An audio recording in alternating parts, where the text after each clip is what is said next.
Hello, friends. Welcome to our podcast, Chai in the Cascades. We are back with another episode where we have an interesting conversation with a great mind.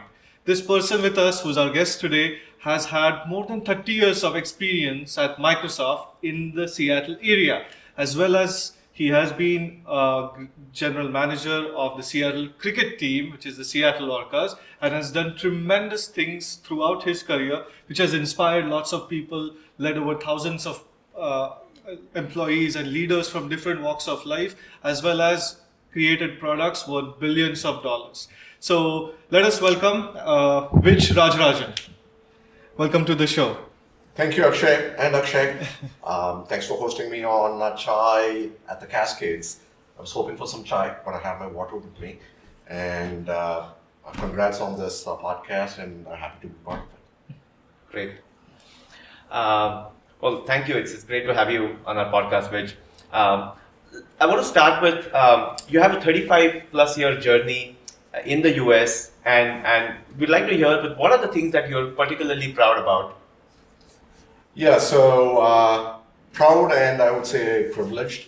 So I would start off with all the people that I have had the opportunity to interact and observe at the close proximity, all the way from people like Bill Gates, all the way to Satya Nadella at Microsoft. And then obviously, like in my recent experiences with the cricket, international stars like Quentin de Kock and Klaas and Ross Taylor and so on.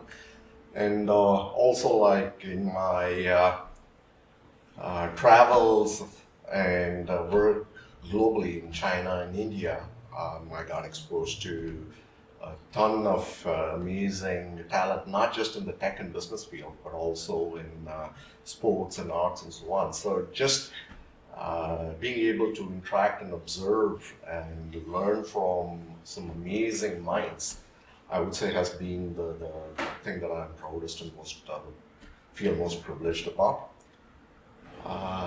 But also, like along the way, as I grew, I feel that I was able to influence and transfer some of my learnings and values and culture to organizations and individuals, and to see them thrive and succeed has been extremely like rewarding and fulfilling, and that's been a big part of it. From a work perspective, I feel super fortunate to have worked in the industry from its early days, working on low-level hardware kind of things, all the way to running massive cloud services like Hotmail, 500 million users, and also having the opportunity to go start and run projects and R&D centers across the world. So China, India, and other parts too. So, and run organizations which are thousands of people, products which are billions of dollars. And not everybody gets those kinds of opportunities. But across the board, like my 35 years in the US, have been a mind-boggling dream journey. Great. So just going back in time from the early 90s when you came here as a student, can you tell us about your experience coming here as a student and then landing your first job with Microsoft? Yep. So, just a question back to you. How old were you when you first came to the US? Well, I was 28. Okay, and the other Akshay? I was 22. Okay, so, you're closer to the age that I left India. I left India when I was like 20. Okay, barely out of college, having done my bachelor's in engineering in Chennai, and coming to US to do my master's. It was my first trip out of India. It was the first commercial flight I've ever taken. Okay, and I landed in Buffalo, New York, which is the snow capital of the country, right? And some of you who are old timers may recognize this. I had just this shoe called the North Star shoe. You folks may not be familiar with the brand, but that was the big brand way back then. And just being thrown into a new culture, a new country as a young guy with not a whole lot of money on hand, and just trudging along the streets of Buffalo, packed with snow in a North Star shoe, it was a shock, right, to put it mildly. So the next couple of years as a student was not just great learning in terms of computer science, but a crash course in life. So, but what I learned quickly about this country is it is a land of opportunity. It is a land where there are fair rewards for honest, good work. And that, I believe, is the case for all the 35 years I've been here. And yeah, long story short, after my schooling, I stupidly declined a job at Microsoft because I thought it was like a dinky little PC company, and went to work for what I thought was the hot thing, which was mainframes and Unix systems. I went to a company called Unisys, which promptly started laying off people. But I stuck around there because I needed to get my green card. Fortunately, way back then, it just took a couple of years. Got my green card, groveled back to Microsoft, asked for a job, and came to Microsoft. And yep, and life has been good.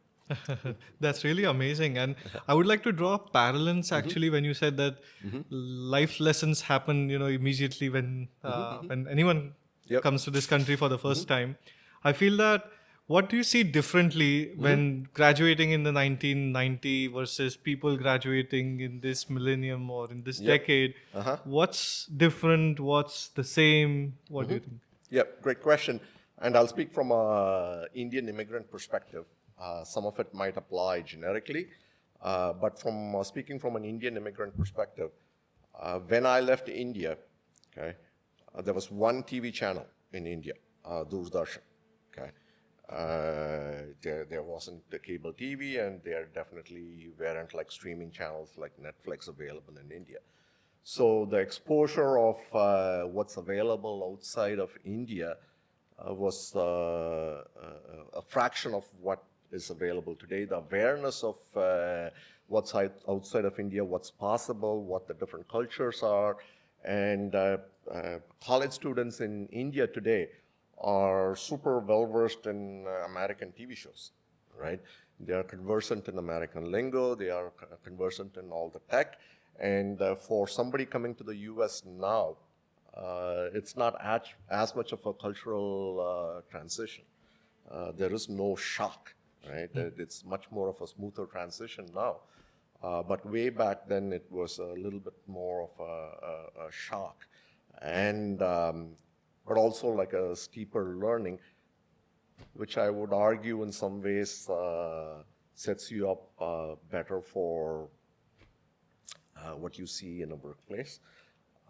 But yeah, there are pros and cons, but I definitely envy the smoother path that graduates today and the immigrants today have in terms of the flow from college to doing advanced degrees to the workplace they have now.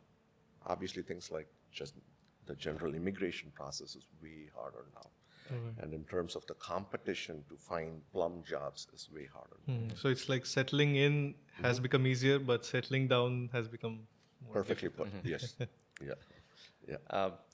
Before moving on from the student era, which is the student scrappy era, one of the memories that a lot of students who come here for the master, I'm sure Akshay, you would have those memories as well, is doing some kind of on-campus job to be able to pay for groceries. Yeah. So we'd like to know, what did you flip burgers? What kind of did you do any on-campus jobs? Yeah. I don't know how you picked to flip burgers, but that almost was the first thing that I did. I worked in the college cafeteria, like cleaning tables. And I don't know whether I was bragging or trying to earn the sympathy of my parents. I kind of like conveyed that to my family back in India. My dad almost had a heart attack, right? because that was considered to be a very menial job from an Indian perspective. And my dad was a fairly senior government official, and for him it was like a shock. For me, it felt like, okay, this is the nature of earning an honest living here.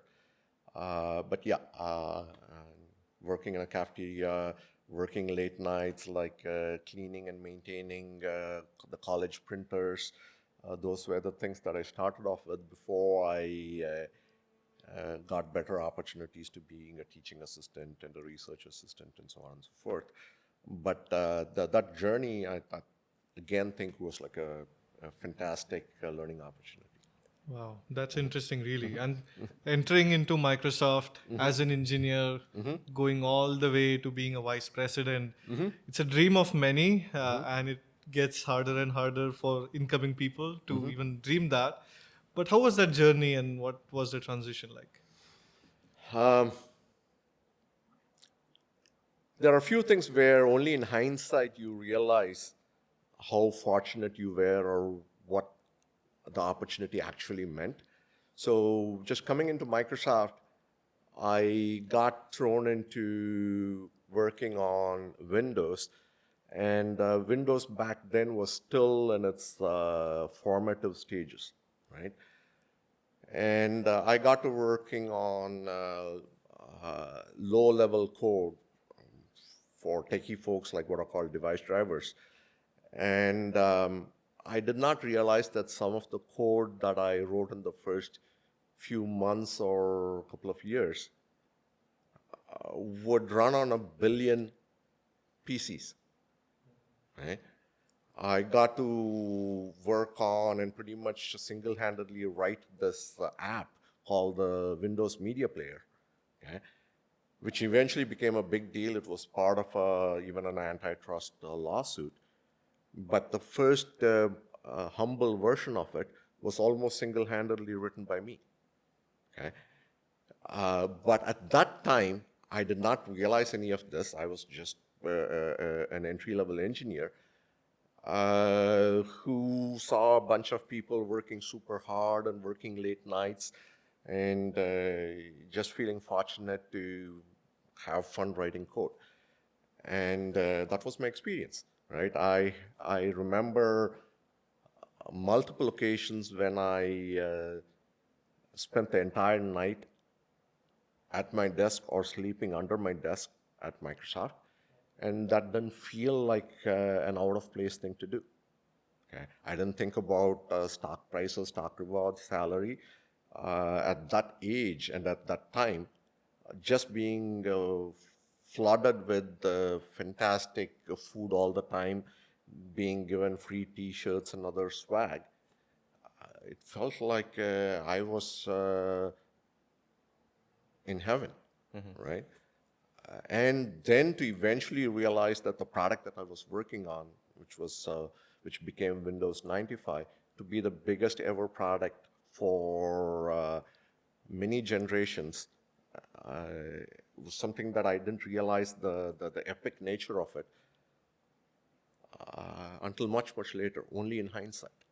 Right? So these are things where in the moment you don't realize like how fortunate you are, but only like several years later, sometimes decades later, you look back and appreciate like how fortunate you were. So it was a mind-boggling experience in the moment, but even more mind-boggling in hindsight. So super interesting, and I'm curious. So the sleeping at the desk and sleep was that kind of because that's a stretch assignment that you took up, or was it just that phase of the project, the demand of the project? Like, what was the driving force behind? Yeah, it's just the nature of the work culture back then, right? Later on, I'll touch upon why, in hindsight, I would never suggest that to anyone, right? But in the moment, the culture of the day and the culture of the team and the culture of the industry was that, right? It wasn't like a super odd, heroic thing that I was doing. It was somewhat the norm, right? And it didn't feel like I was being miserable and oppressed or any of that. In fact, like if you think about it, how did an entry-level engineer get to be trusted to write code which would run on a billion machines, right? How did somebody who was a couple of years out of college get trusted to write a fairly important component in as big a product as Windows? I have no complaints or qualms about like any of the quote unquote hard work or sleeping under the desk or long hours I had to do. I feel super lucky to have been through that. Wow, in that struggle or challenge and the motivation to go forward, I would really want to highlight one thing that our guest here, Vij, he has 19 plus patents in his name. So please tell us a little bit about, what was that like? When did you even know that an individual can file a patent somehow? I wouldn't like overblow that. Thanks for bringing it up, and it's something that I do feel a little bit proud about.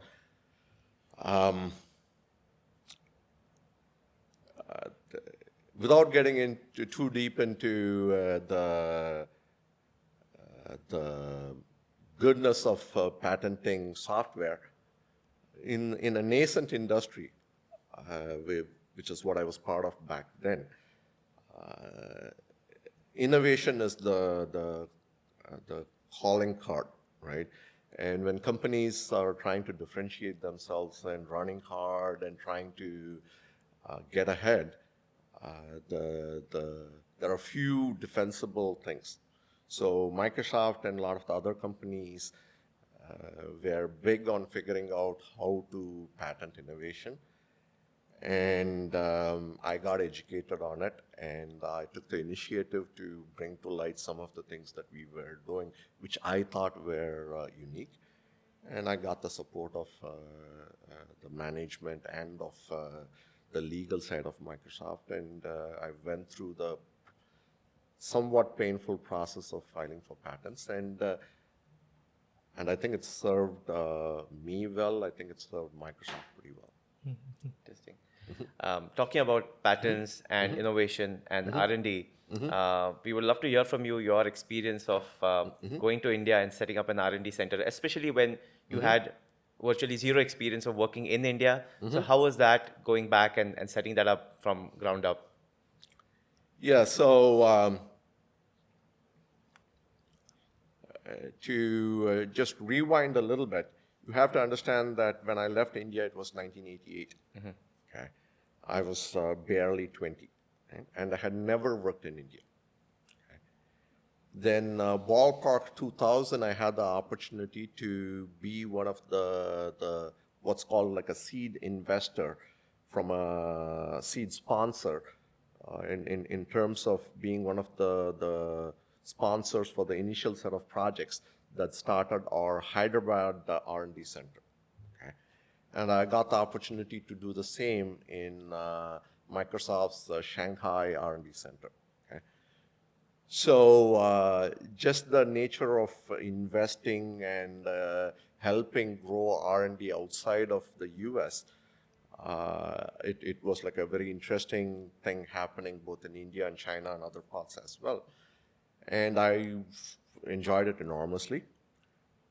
And then ballpark 2010, 2011, I had the opportunity to actually go to India and build out and run an R&D center in Bangalore. Okay? So this was ballpark 25 years after I had come to the US. Right? So, and I had never worked in India. Okay? So to go back to India, almost 25 years after I had left India, was like a mind-blowing experience. Okay? It was almost as big a culture shock as me first coming to the US and being exposed to the culture in US and what it meant to study and work in US. Going back to India was almost as big a shock for me. Right? Because India had like changed enormously in those 20, 25 years. Okay. So just uh, focusing on the talent there, the youth there, the culture and the confidence that I saw in the folks coming out of the college there was like almost like, is this India? Is this the country that I left like 20 something years back? Was like, and just interacting and socializing and motivating and leading the young folks in India was like one of the best experiences of my life. Yeah, The few years there. without quoting years and age in numbers, I would like to ask, maybe when you left India, you were in the Gavaskar era, Yep. then the Tendulkar era happened when probably Yes, you yes, missed that. yes. But in the Kohli era now, when you visited India and also China along with it, uh, was it like really something that you saw differently happening in China based on their leadership and policies compared to India? Yep, fantastic. Like you almost took the thoughts out of my mind there.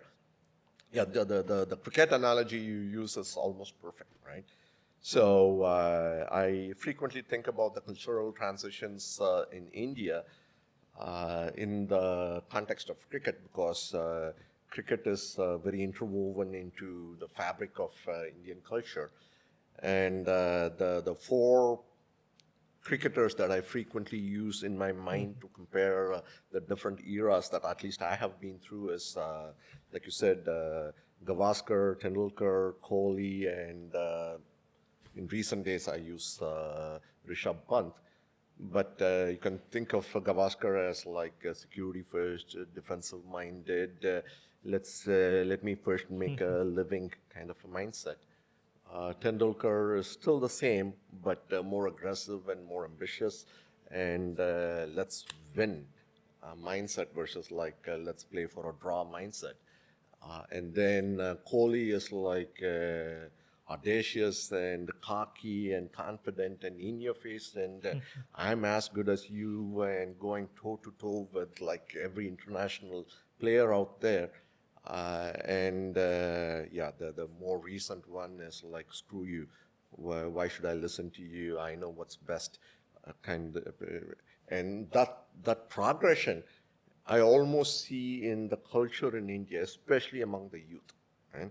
I got to witness it firsthand in India, wherein I left India in the tail end of the Gavaskar era and went in the Kohli, went back in the Kohli Dhoni era, and seeing that the cockiness and the confidence was fantastic.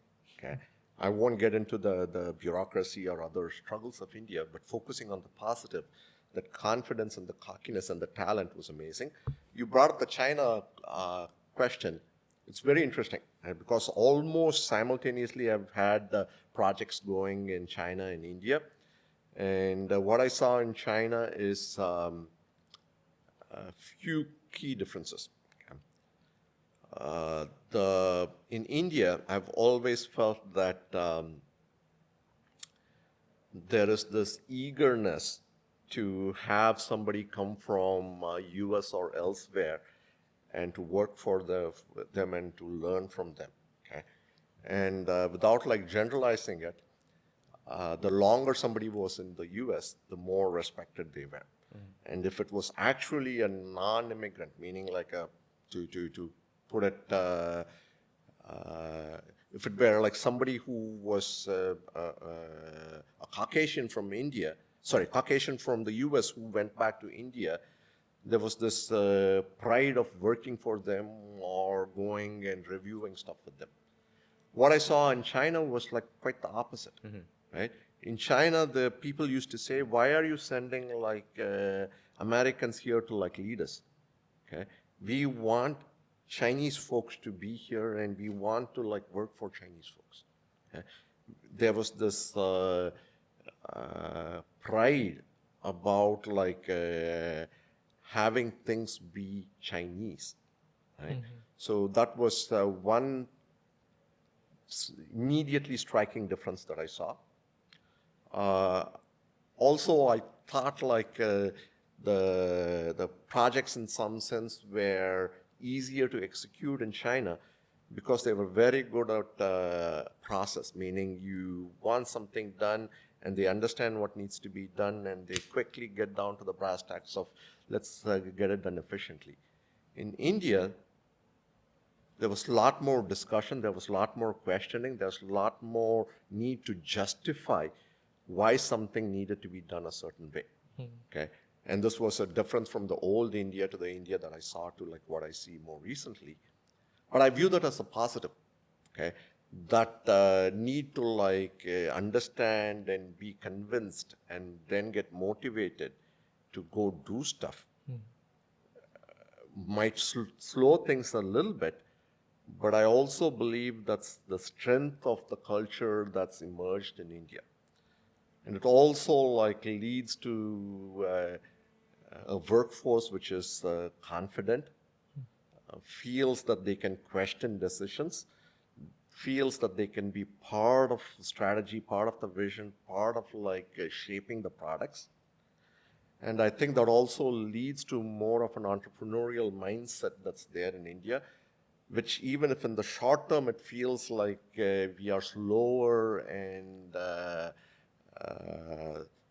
possibly lagging China in some areas with respect to efficiency and scale and speed and so on.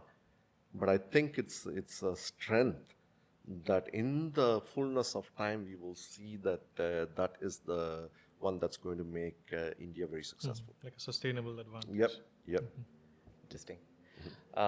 Zooming out on your journey at Microsoft, not many can claim to have spent 3 decades, which is a lot of time at a company.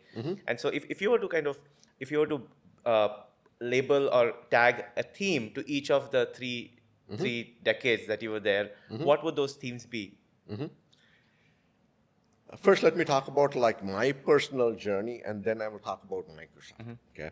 So the question that I get asked often is like, how does somebody anywhere go from an entry-level engineer to like a VP? And Microsoft is just the context of it. Okay. And then I'll come to like Microsoft's growth. Okay. For me, in terms of my journey over 30 years, and it's a general career tip as well, there are 5 words that I use. Okay. First and foremost is luck, curiosity, courage, hard work, and then empathy. Okay. Anybody who says that luck didn't contribute to their growth is lying, either lying to others or lying to themselves. Right? Being at the right place at the right time matters a lot. Okay. And then the curiosity to actually like be on the lookout, always willing to learn and always look for opportunity and grab those opportunities when they are there. That is critical. And then the courage to grab those opportunities, take a risk, and go do something different from what you have done. Even if sometimes it doesn't work out, that is critical. If you stay in your comfort zone, you're not going to grow. Okay? And then hard work is obvious. And then for you to become a leader and build on others' work, bring people together, and achieve more as a group, you need to be a people leader, and the key to being a people leader is empathy. Okay? Those are the 5 things, luck, curiosity, courage, hard work, and empathy, which I think is necessary to survive anywhere and grow. Okay? So that's my personal journey. So you also wanted to know about Microsoft's journey over the 30 years and how I view that. Yeah. Okay. So let me ask you a question back.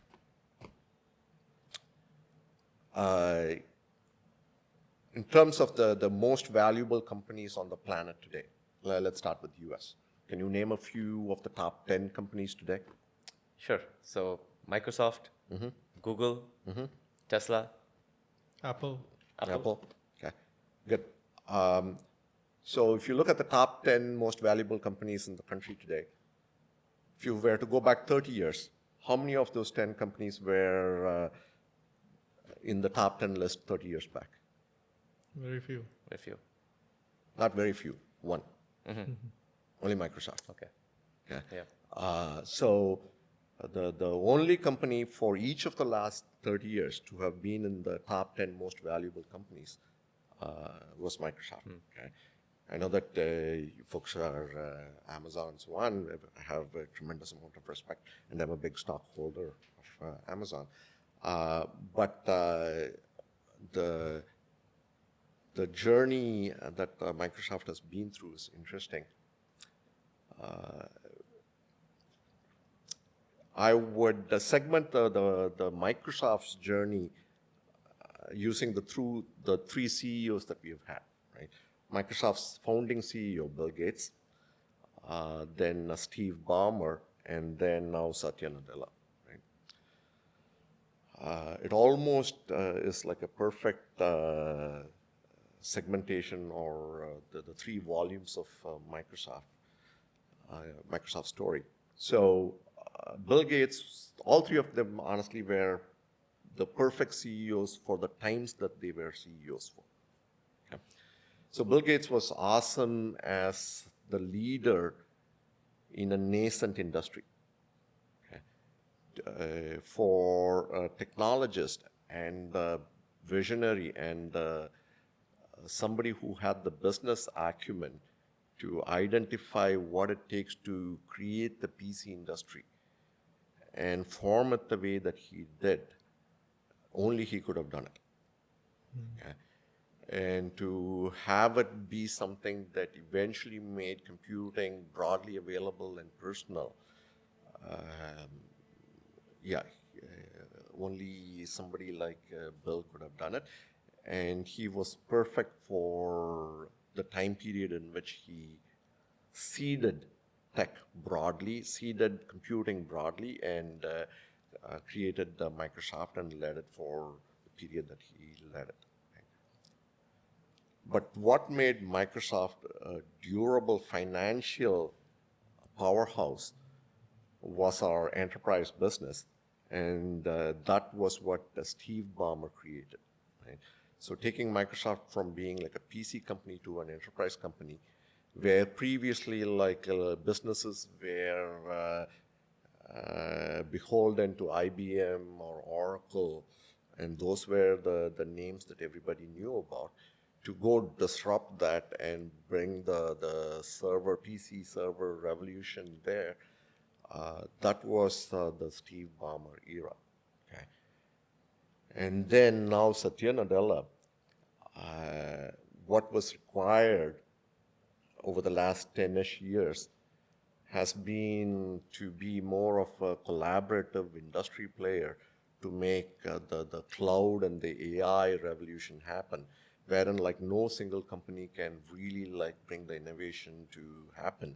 It needs to be built on the innovations of the larger community and open source and building on each other's work and being able to acquire and integrate the technologies and people and companies.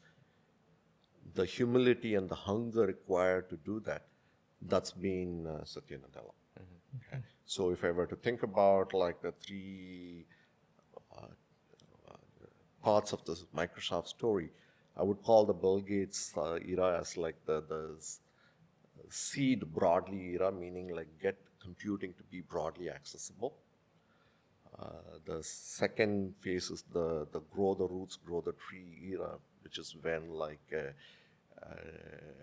the Microsoft became like a huge force in terms of how the larger economy relies on it, all the enterprises and workforce relies on it, and now the bear fruits and flowers for the larger community of the computing industry through the cloud and AI innovation in a very collaborative way is the Satya Nadella era. So that I would view as my painting of the Microsoft story. That's a great perspective, actually. Like 3 decades and roughly three CEOs, three different thought machines, honestly. Yeah. And you also mentioned briefly about being at the right place at the right time helped. And I cannot help but think of this person called Dolly Chaiwala, who had the pleasure of serving tea to Mr. Bill Gates in India and become viral and a yeah, sensation. Uh-huh. And just talking about that, similarly, maybe the current prime minister had the similar opportunity of being at the right place, right time. Yep. Looking at all of these things, there are definitely lots of our viewers who would think that being in India at the right time and this is the time for going back and starting something or being a part of the bigger movement of the corporates in India. I'm pretty sure people would come up to you and ask about moving back to India. When is the good time? Does it make sense? Or maybe your own thoughts in these past few years. First of all, it's a very personal decision, right? But in terms of the larger context of am I making a mistake? Am I giving up a lot moving to India? You're probably not. Okay. So in terms of looking at it from multiple dimensions, the nature of work, the challenge of the kind of opportunities that you have there and what you can learn from those opportunities, and are you taking roles there wherein you're going to feel left behind from your learning perspective? I don't think so. Okay. In fact, like there's as much cutting edge work happening in India as, and I would say, like the 80th percentile of work happening in the US. Okay. There's always some uniquely advanced work that happens in US which may not be replicable in India. But I would say easily like the 80th, 90th percentile of the quality and the uniqueness of work and the advanced nature of the work is available in India. Second is from a monetary perspective. Sure, there might be a little bit of a scale back from a global perspective. But on the flip side, you get like a much, much, much better quality of standard of living, right? What you can afford with your salary in India, honestly, is much better than what you can afford here. Okay? And I felt that personally when I spent a few years in India. Okay? So, but what you get, which you can never get in US, especially if you have a family or if you're just starting a family, if you have young kids, I would urge people to not steal your kids of that opportunity. Right? I have 3 kids, and all of them have had reasonable amount of experience visiting India. But one of my first one actually had the opportunity to go to school in India for a year. And to this day, she says like that year was a transformational year for her in terms of her personal growth and just getting the perspective of what it means to live outside of the US, what it means to like think about the world holistically and not just live in this fish pond called US, right? As big and as wonderful as environment US is, it is still a fish pond, right? You got to go out in the ocean to understand what's out there.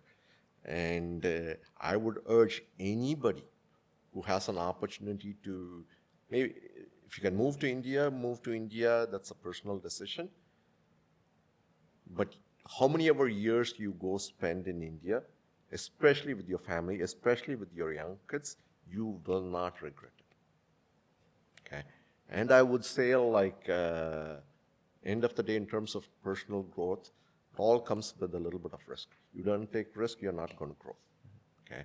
What's life other than like a bunch of interesting experiences? Okay? So worst case, you can come back. And you can come back to US way easier than you were able to do like 10, 15, 20 years back. So it's a personal decision, but you won't regret it. I really appreciate you sharing your point of view, because this is like a $1 million question that so many have. They talk about it, but actually being able to look at it from a holistic point of view and saying, okay, what are the right choices, Yep. and making that decision is something which is very hard. Yep. But I know a lot of people who are thinking about it, Yeah. which I think is a good thing, because that way you're kind of looking at life from a open mind, and considering your choices, and then Yeah, making yeah. a decision. So Yeah. Yeah. Again, like this is where I have the luxury of hindsight. Right? When you are in the moment, you tend to focus on things like time to your next level, time to your next promotion, time to your next 100,000, or your pick your favorite dollar amount, right? But if you zoom out and think about what kind of a life you want to live, what matters is what's your life story going to be like when you're 80 years old, right? And it's going to be made up of like interesting experiences, the stories that you can tell your grandkids. And if you think about like, do you have enough stories to tell your grandkid? You would be I feel fortunate that I have plenty of stories to tell my grandkid, and I hope to have a few more stories to accumulate before I actually have grandkids. But if you think about it in that context, something like, you know what, I came to US, I did blah, blah, blah, and then I actually went back to India, and I did a few more things, and I did a few other things elsewhere, and that is honestly, you will value it way more than an extra promotion or an extra X amount of dollars. Okay, it's invaluable. Those experiences and those, if you were to think about your life story as a movie, how interesting is your movie? Okay, so make that movie as interesting as possible. And if you view your life from is your life like going to make an interesting movie or not? And that's a lens through which, if you made your decisions, you would be more risk-taking. And you would do things like going back to India, at least for a few years. Wow, no, thank you for that really generous and honest insight about this aspect. A lot of people would benefit with this, I'm sure. But moving on to the next exciting chapter, cricket. Yep. Investing your time and efforts into a cricket team, that too in a country like the United States, where baseball is probably the only thing they would play with a bat. Where did it start, and how is it going? Yeah, I don't know how much you folks know about cricket in the US. I'm sure your audiences are scratching their head, especially your audiences maybe in India, wondering what the heck are we talking about cricket in the US about. Let me like throw a few questions or numbers at you too.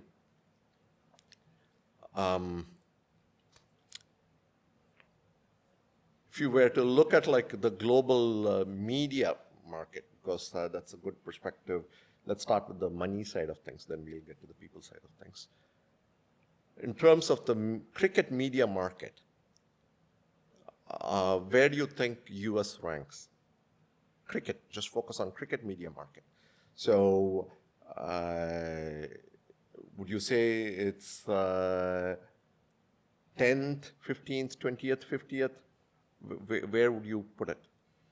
well, my guess would be that it would have been beyond beyond 20th, but with the T20 World Cup being hosted, suddenly it is kind of, cricket is something that a lot of people in the US are talking about, so it has gone up in the ranks. But I would still say still maybe beyond 10 in the world. Okay. Yeah.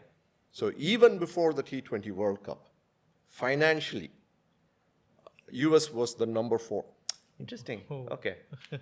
Okay.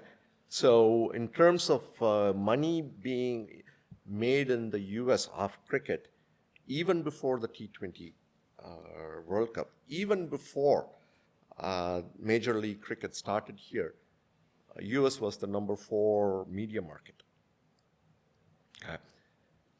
In terms of number of people who are quote unquote involved in cricket, meaning like they have played at least a little bit of cricket, about 2 million people are involved or exposed or in some way involved almost hands-on in cricket in the US, and they have been for a few years now. There are ballpark 6,000 cricket teams, and apparently, in terms of formal clubs and training facilities for cricket in the US, apparently it's in the top 3 in the world. Okay, so cricket as an organized sport in the US is already there. Okay, now a little bit more about like the financial side of things. Soccer. Okay, soccer is a relatively new sport being played in the US, and it's being played even at the grassroots level these days in schools. Okay. It's probably like the 6th most popular sport in the US, and it didn't even become popular at the scale that we are talking about until about 20, 25 years back. Okay. When I first came to the US, soccer was nowhere. Okay. But soccer, being like the 6th most popular sport in the US, is still a multi-billion-dollar business in the US. Okay. Now, IPL has shown the way in terms of monetizability of cricket and making cricket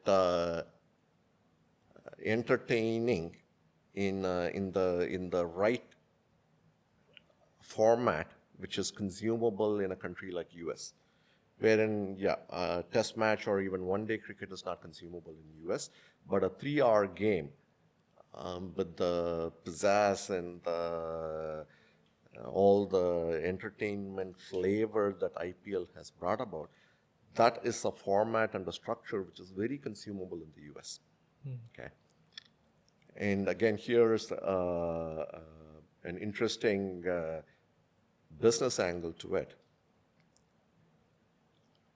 On a per game basis, what's the highest revenue sport in the world? On a per game basis. Take a guess. Maybe football. Yep, American football is number 1. Number 2 is cricket, IPL. Oh. Okay, so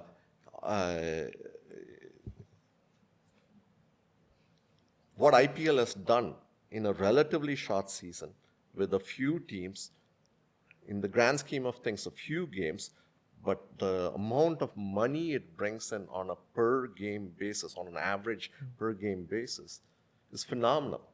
Okay, so the recipe for building a monetizable business around cricket in a fashion that is very much to the American sport fans' culture, it exists. Okay, so what happened a few years back is this Major League Cricket organization got created to, in essence, bring the IPL playbook to the US. Okay. On top of that, the IPL teams decided to invest, and Major League Cricket was formed. Long story short, there are 6 teams as of now in MLC, and Seattle is one of those teams. Satya Nadella, the CEO of Microsoft, is an ardent cricket fan, and I think he played a reasonable amount of cricket in his youth, and he still watches cricket in his spare time. And he, along with a few other of his Microsoft buddies, some of whom also happen to be my buddies, they, in essence, became the founding members of the investment group, which created the Seattle Orcas team, which is one of the 6 teams in MLC, Major League Cricket. The other teams, like the Texas team and the New York team, are majority owned by IPL franchises. So the Chennai Super Kings owns the Texas Super Kings. The Mumbai Indians team owns the New York team, and so on. The Seattle Orcas team is largely an organically owned team. Recently, there's a relationship with the Delhi Capitals team, and recently Delhi Capitals took a minority stake. But the Seattle team is organically, locally owned team for the most part. Okay, so that's the story of the Seattle Orcas. Okay, so you probably want to know how I got connected to it. Absolutely. Okay, so early 2023, early 2023, after completing 30 years at Microsoft, I decided to pursue other interests of mine, including some of the startup ideas that I had.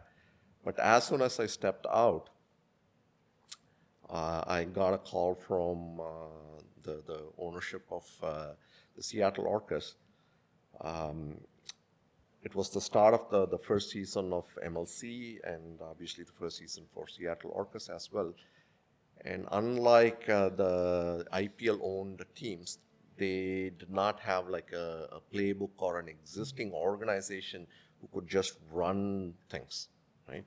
So there was a little bit of a scramble about any other startup to figure out how to go about doing stuff and how do we get prepped for season 1, right? So it was a classic startup kind of a problem where not enough people, ton of stuff to do, and all the way from putting the team together to figuring out the sponsorship and P&L and this, that, and the other, ticket sales, visas for international players, the whole shebang. Right?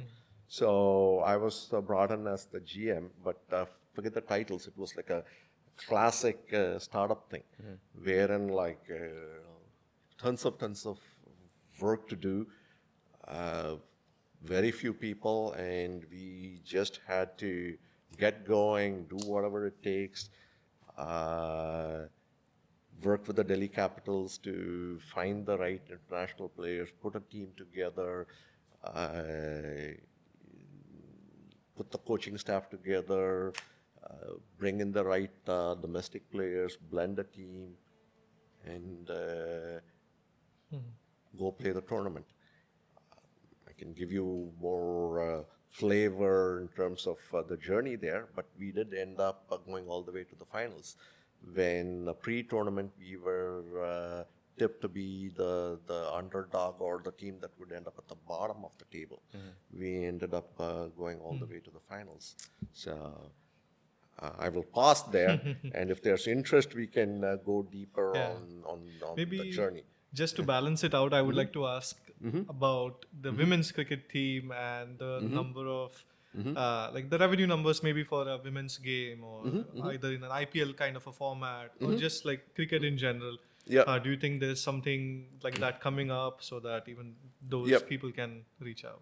Yeah, I think again IPL is taking the initiative, right? I think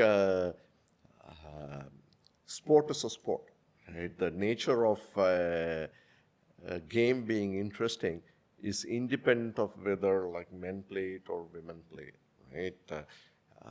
The drama of a game, the talent and the skill on display, and how it plays out during the course of a season, all of that is exactly the same irrespective of whether men play it or women play it.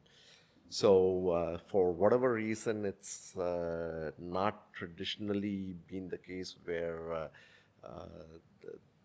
women have had the opportunity to participate and show off their skills and talent on equal footing. But I think that's changing very quickly, and it's awesome to see India at the forefront of it. The Indian cricket team has done well, and now IPL is branching out into the women's league as well, and I expect the same to like also be brought over to the US and other leagues as well, right? But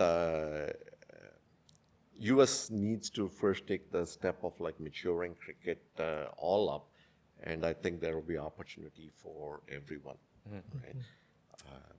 And the international stars coming and playing in the US, it's like a chicken and egg problem. You first need to get the interest of the non-ethnic diaspora in the US to be interested in cricket, and then naturally the game will broaden to the regular American folks, and then it'll branch out from just being like men to being like men and women and children, and it being like a sport played in schools and everywhere. Right? The presence of international stars, and the Seattle cricket team had people in India may not realize this.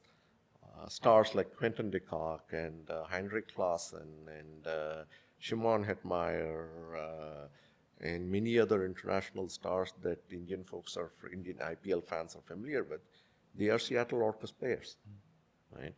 Ross Taylor, who's like a storied New Zealand captain, he was the batting coach for the Seattle Orcas, and he happens to be somebody that I have a personal friendship with now, right? And you folks are from Mumbai, Maharashtra area. Pravin Amre, who has coached many of the Indian batting stars, he was the Seattle Orcas coach, right? So that kind of talent coming and practicing their art here in the U.S. will broaden the sport, and I think that's going to bring up the awareness and the participation across men, women, children. Yeah, I think you're right, definitely. For example, if we see with soccer, when David Beckham played with LA Galaxy back then, the grounds were not the best. They were really playing on the American football grounds itself. But now we are looking at the FIFA World Cup 2026 coming into the US, and still there are challenges in terms of, let's say, connectivity and how to deal with all the fan base coming in. So all sorts of that. So definitely I feel it will take time for the sport to build and become an inherent thread of this country.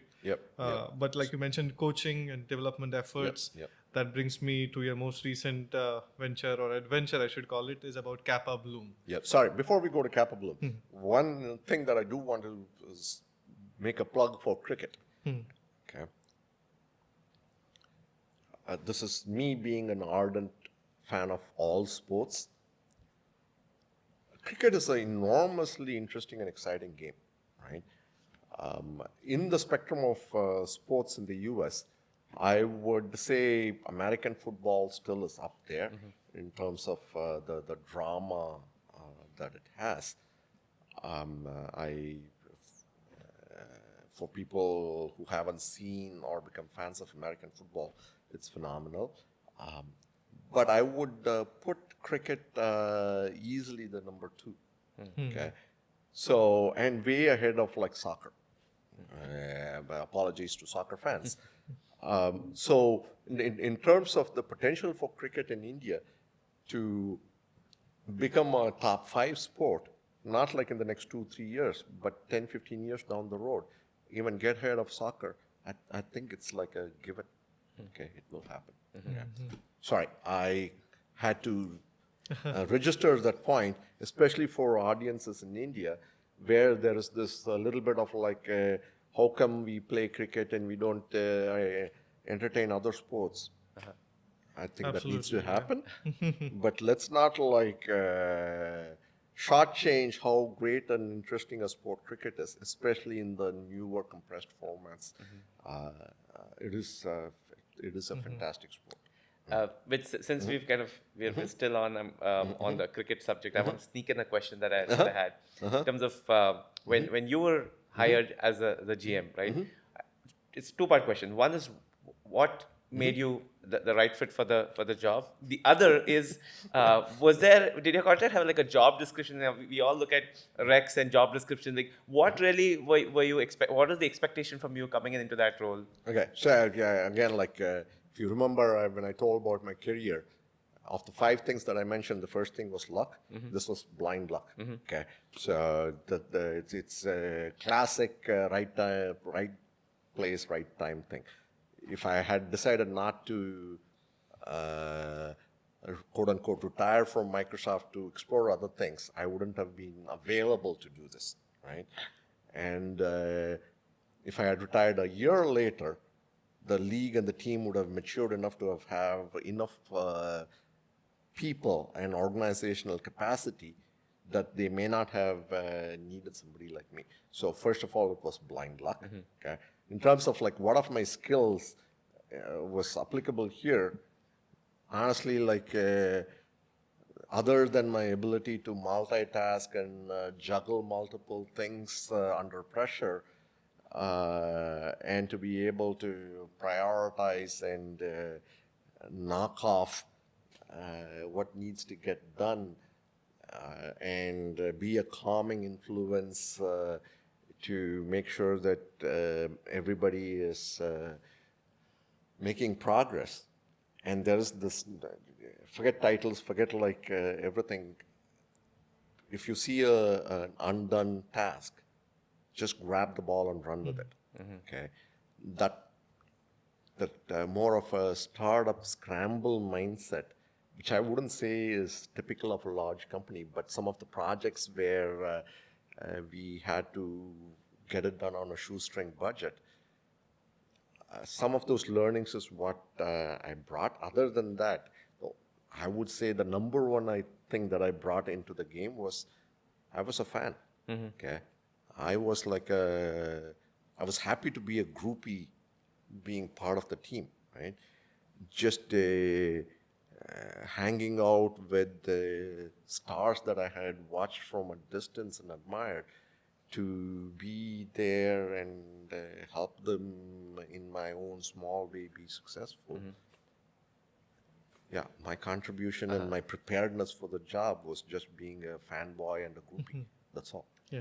And then in terms of like roles and responsibility, what is it that was expected from you in terms of in the role? Again, I don't want to make it sound like there was like a big job description or anything. We made our own job descriptions in a way, right? It's like understand the end state, which is having a team be ready for the tournament in ballpark 3 months, and you're at a point where you don't even know like what the team composition is, which international players are going to sign up and be ready to arrive, which cricket boards are going to give the no objection certificates to those players, who are they going to have the visas, are they going to have time to like come train as a team, are they even going to have like sport kits to wear, are we going to have like sponsors, how are we going to do ticket sales? I mean, there's like a myriad set of things which need to be done, and like other than the owners, me and a couple of people are the only ones who need to get stuff done. It's like, again, like don't focus on roles and responsibilities, this, that, and the other. Just make sure that people have running room to just get stuff done. Right. So this was more like a true startup kind of a thing, wherein a focus on prioritization and get stuff done. So if you ask me the job description, get shit done. That's the get shit done, and make sure that we have a team on the field on day one. Awesome. Right? Yeah. Yeah. Right. So like you rightly mentioned, like in order to move on to the next best chair, you have to let go of the current position, and maybe leaving Microsoft and moving on to like greener pastures gave you this opportunity to be part of a cricket team. Coming back to your adventure with Kappa Bloom, where so far what I know about Kappa Bloom is you package all your great experiences so far and deliver it to the youth or the young professionals or professionals in general. Yeah. So what more would you say about Yeah, so again, a little bit of context. Capabloom is the name of the venture that I started, like you said, with the intent of taking all the learnings that I've had. I've been fortunate enough to have been through a very enriching journey, and all the opportunities that I've had, all the great people that I've interacted with and observed, all the learnings, many of it from my own mistakes. Uh, how do I bottle it up and distribute it at a scale and have other people benefit from it, either through coaching, mentoring, consulting, whatever be the channel through which it gets out. I feel I would be doing a disservice to myself and all the people that I learned from if I didn't like spread it broader. So that's what Capabloom really is. And I focus on a few things, right? First one is more about the business side and the product side of strategy building, and so on. But a lot of us around leadership, organization, how do you build healthy organization, how do you build or sculpt your career, balance, how do you as a person feel that you're not constantly anxious and worried while you're still advancing and growing as a person and your career is growing. How do you find that balance and inner peace and a sense of fulfillment while still accomplishing great things? And other practical things like communication, right? Empathy, interpersonal skills. Those are all like, especially for young folks, they do not get enough insights early in the career. When you're an established leader, companies these days provide that kind of help. But for young folks, they don't get that kind of insight to help them be successful early in their career. Right? So some of these are things that I hope to propagate more at scale. That's what Capabloom is about. Moving on to the other aspect of something that you've been doing recently, which is venture capital. And so, can you tell us a little bit about your foray into the VC world and what is it that interests you? Yeah, so before the cricket tangent, the primary motivation for me to look for my next adventure beyond Microsoft was that I had some ideas that I wanted to see if I can mature it and bring it to market on my own through startups.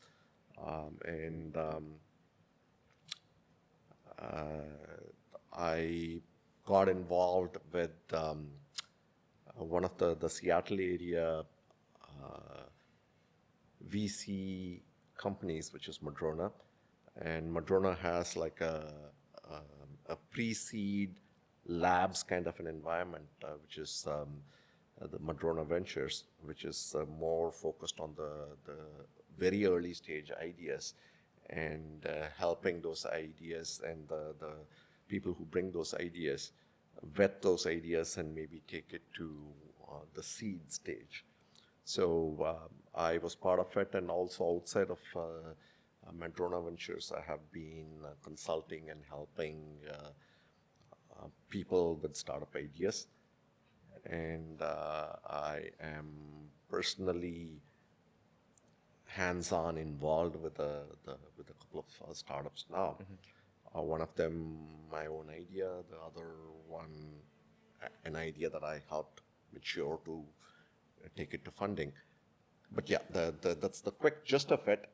My involvement and time spent ebbs and flows based on my other interests, but it's something that I feel a lot of passion about. Because the whole journey of an idea to scale to monetization to impact is something that I've been fortunate enough to do at Microsoft. And I'm eager to see if we can help others do it as well, and for me to do it if possible as well. And given that 70% of tech startups fail, what do you think makes the difference when you look at startups that succeed versus don't? What would you? Yeah. So, very useful question to ask, and I should have initiated this. Thanks for asking this question. Both in terms of success and in terms of like even getting funded, and obviously funding is based on the probability of success. By far, the number one factor is the quality of the founding team. Okay. So if you are an individual with an idea, my first piece of advice is find some partners. Find partners who have complementary skills, who are highly skilled, highly motivated, and are compatible with you, just so that you have fun in the process of building your startup. Startup is like enormous amount of hard work with a high probability of failure. The number of founders who succeed are small, and the number of founders who succeed on first try are even smaller, right? So the perseverance and the stamina to pivot and repivot and arrive at the right idea, that perseverance you need to have and your partners need to have. So by far, the number one success factor, I would say, is you and your co-founders. You better have co-founders. You better have partners. That founding team, the quality and the skill and the perseverance and the motivation of that team is by far the number one factor, both in terms of your long-term success, but more immediately, that's what your investors are going to look for. The idea comes next, right? In terms of the right sizing of the idea, I would say I use the term right size because, like, if you go in with like a huge, massive idea, it's probably already been thought of, and the big companies are already pursuing it.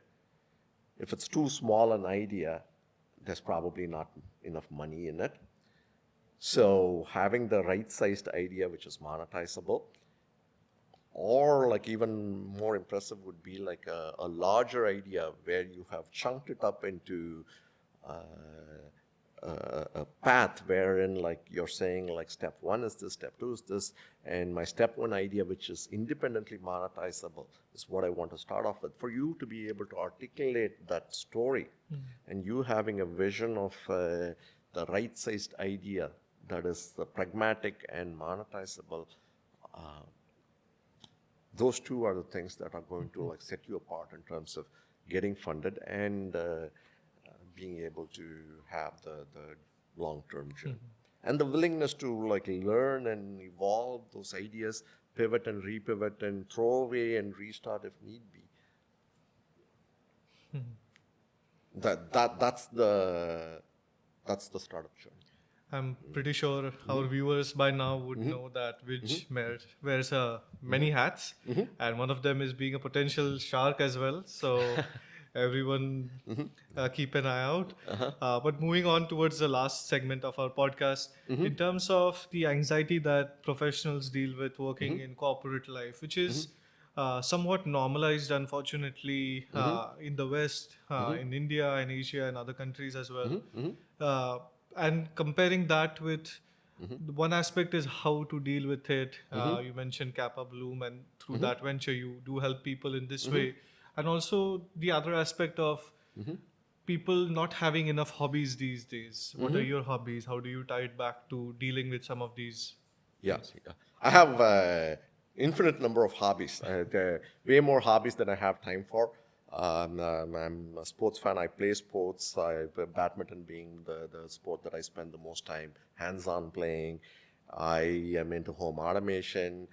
I used to run an Indian music website, which I have now made private. I had an app.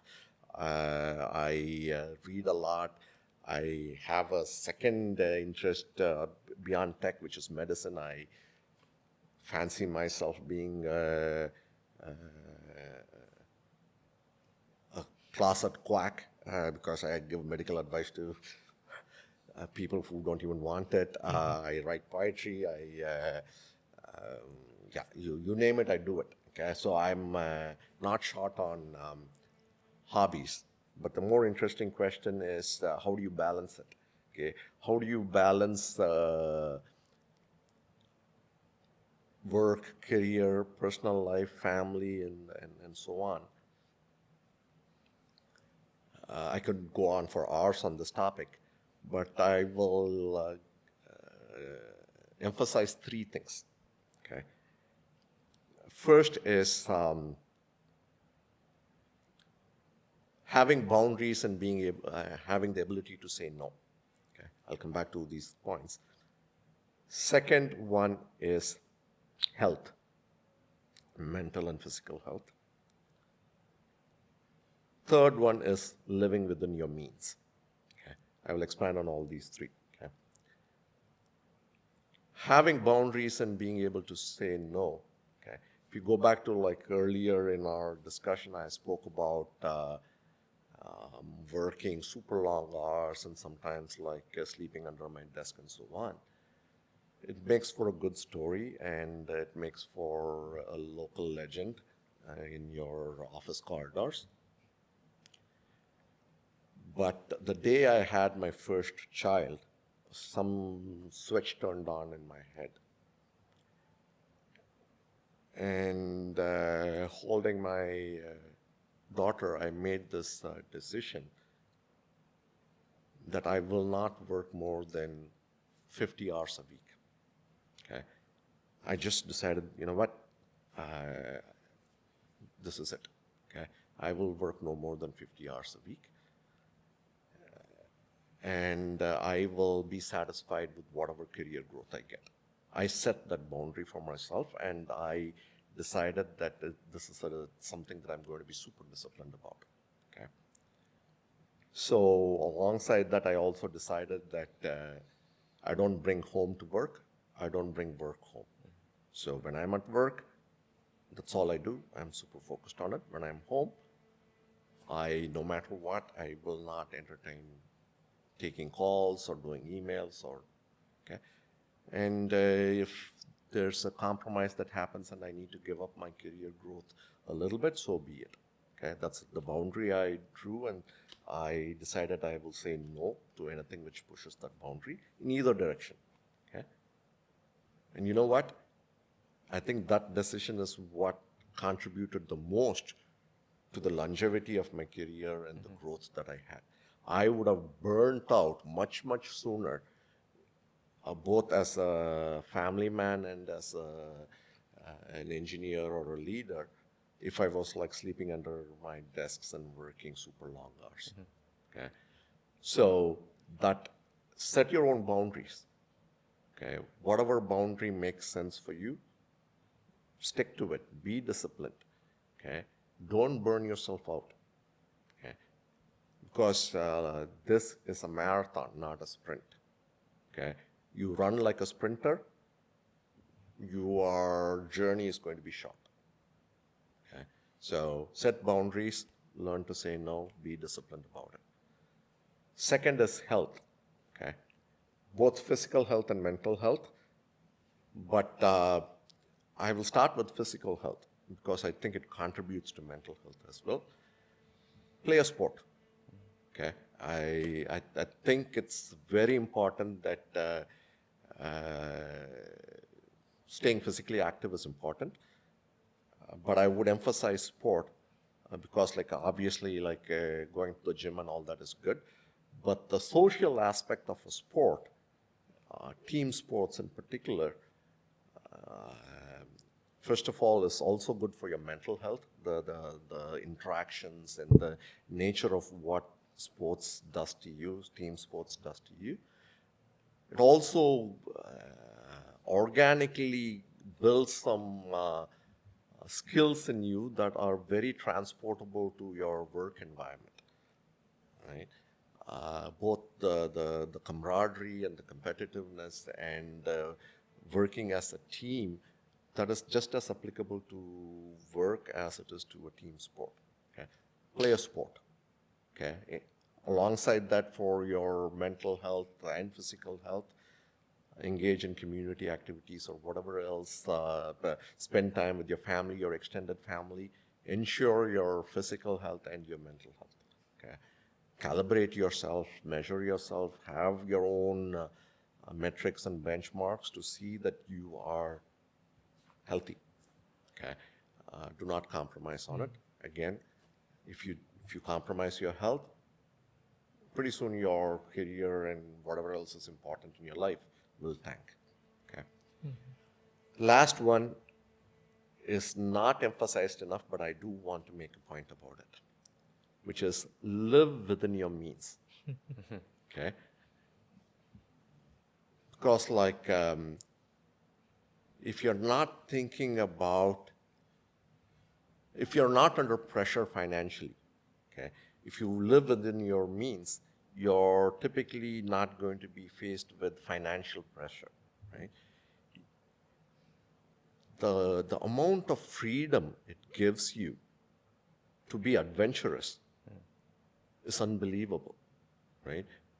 Wherein you're not thinking about your next mortgage payment or paying for that expensive card that you got.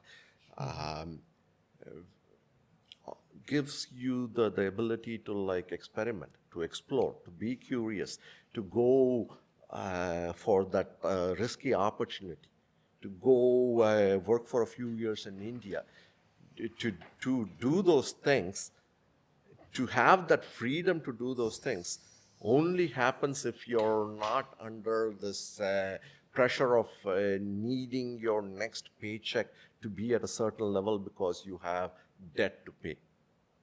Right? So lead as simple a life as you possibly can. The amount of freedom it gives you to live a full life, to have a rich life, to get interesting experiences, to go explore opportunities and build what I told us, build your life story. Measure your wealth and experiences. Okay, not in dollars. Okay, that is the secret to success. Yeah. Okay, and measure success by your personal growth, and measure your success by how fantastic a story are you going to have to tell your grandkids. Yeah. Okay, that is the measure of success. Okay, so that would be my advice. Yeah, just to summarize, I would say, or maybe an undertone to this, I would recommend people stay away from toxicity in all forms as well. Whereas I know people, they are on various apps and blog posts which talk about, hey, I'm so and so at this company and I'm making so much less than others. It's okay to be aware up to a certain extent, but hooking on your happiness to somebody else's figures and numbers and things that you read on the internet is really not recommended. But I guess with this, we reached toward the ends of our podcast, and really appreciate your time and honesty in terms of the candid conversations we have had. I'm sure there's a ton of takeaways for our viewers and for ourselves as well. So thank you very much, Vij. Yeah, and fantastic questions, really engaging conversation. These are all topics which are near and dear to me, so I may have come across as being long-winded in some of these answers, but trust me, I could have spoken for several more hours on each of those topics. So thanks for giving me the opportunity and also like asking the questions which really got me excited to have this wonderful conversation. And to the audience, I'm happy to engage offline and go deeper on any of these topics. And if you ever want to go deep on a particular topic that we teed up today in future podcast, I am all game for that. Thank you, Vij. It has been a privilege and a pleasure to have you here, and really appreciate you coming and talking about your journey and inspiring so many. So thank you again. Fantastic. You folks still owe me chai, but we will follow up. Absolutely. Yes. And thank you, viewers. Thank you for your time. Please like, share, and subscribe our channel. I'm sure you would have done that already by now. Also, this is your host Akshay Kanade with my co-host Akshay Phadke. Thank you very much.